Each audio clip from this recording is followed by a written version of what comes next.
According to Pitchbook, less than 3% of all venture capital is invested in all female-founded businesses. Our goal today is to start a real, even difficult conversation about how we change that reality.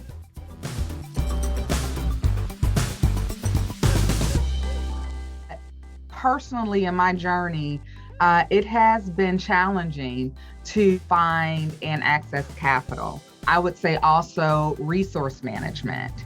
Number one for me, I'm a mommy of 4. One of the practices that I'm really working on, and it's not easy, is this idea of asking the question who, not how, right? So who is out there? Somebody's already solved this problem. Who is that person, and how am I going to get that person to help me solve the problem? How is just a barrier so often.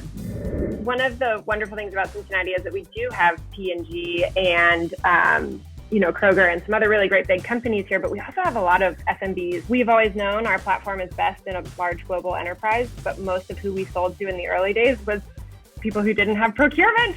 I think that one of the biggest challenges with engaging with customers or engaging with larger organizations like a Kroger or a P&G, depending on what department you're working with, they're not always so empowered to work with the startup. Sometimes even if there's benefit, the challenges to actually bring a startup in, run a pilot, they're not always empowered. There's certain sectors of the organization that are, but that's not always the case with kind of these larger companies and organizations.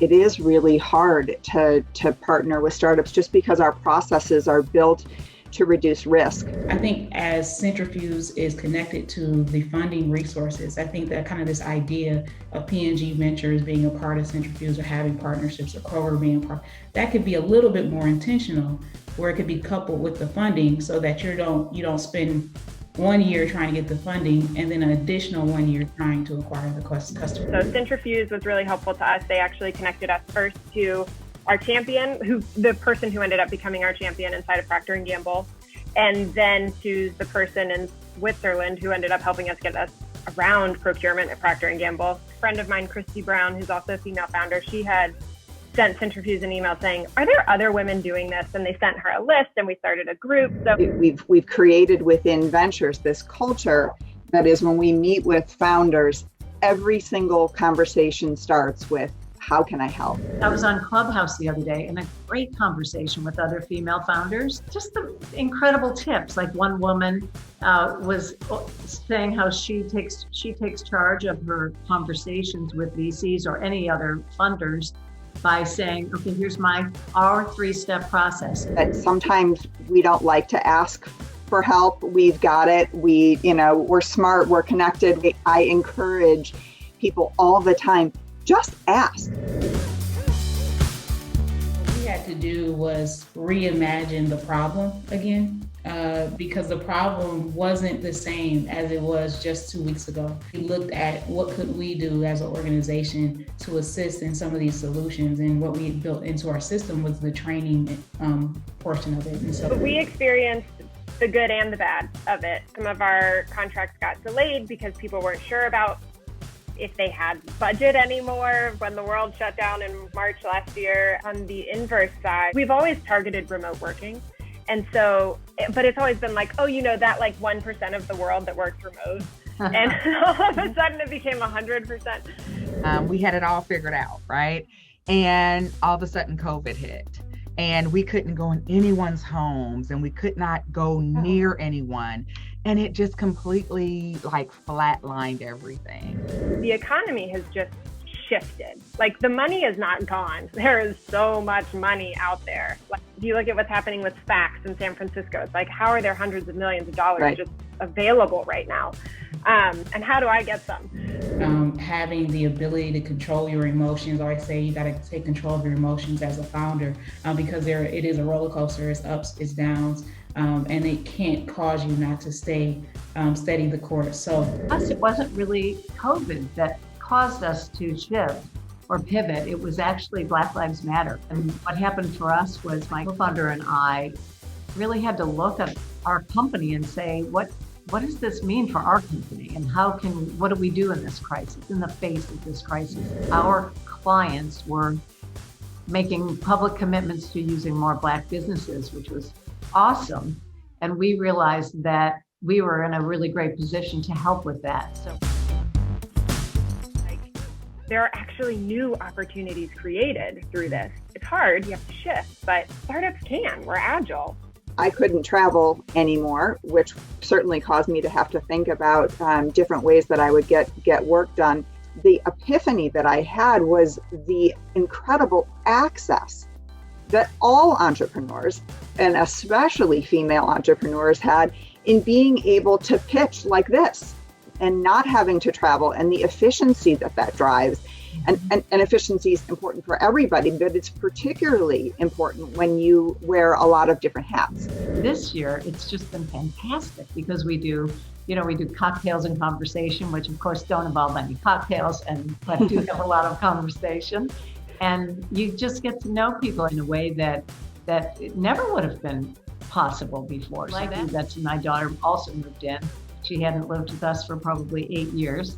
So we had that really great time with her for about 9 months. I would have to go sit down with someone face to face in a meeting.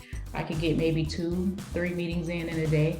But now everything kind of transferring to video calls, I mean, it just made it easier to fit more in a day.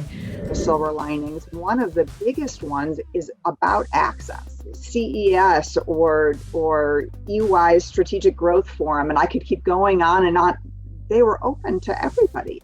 You could listen to other founders pitch. You could practice pitching with other founders, all from your bedroom or your basement or whatever. COVID forced me to pause. And it really forced me to pause and take inventory of my life. And that to me, I think was life-saving. And I think every woman needs to do that.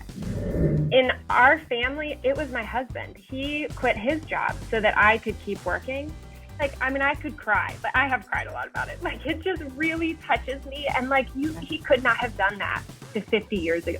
Socially, it wouldn't have been accepted. And so a business culture, it has been such a significant shift that would have taken years to happen. I mean, if someone said, hey, I want to meet with you, and I sent them a video call 2 years ago, they would have looked at me as if I was being, and so now having that opportunity to do that. I'm a crunchy mama. I was I want to make it to 2 years nursing. That's my golden standard.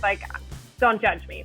And I hate pumping. And so when COVID hit, I just got to go and nurse her and put her down for a nap. And that was awesome. And I made it to 2 years. I don't think that everyone has to be in the office every day. I'm watching the individuals that I work with that have children. I don't have children myself, but them being able to spend more time with their children is actually very rewarding for me. I think they're happier employees. I think that they're more committed to our mission as we become more committed to their lives and the things that they want. And COVID has really just made it easier. We can hire people anywhere. And so salaries are higher because now San Francisco can hire anywhere. And so no matter where you hire, you're competing with higher salaries because everyone's remote. But my hope is that all of this flexibility enables women to do things that they would have never considered or weren't options before because you couldn't do this. The situation that COVID created, the world shutting down, has been an incredible time for a woman to start a business. You can't go to birthday parties on the weekend or whatever.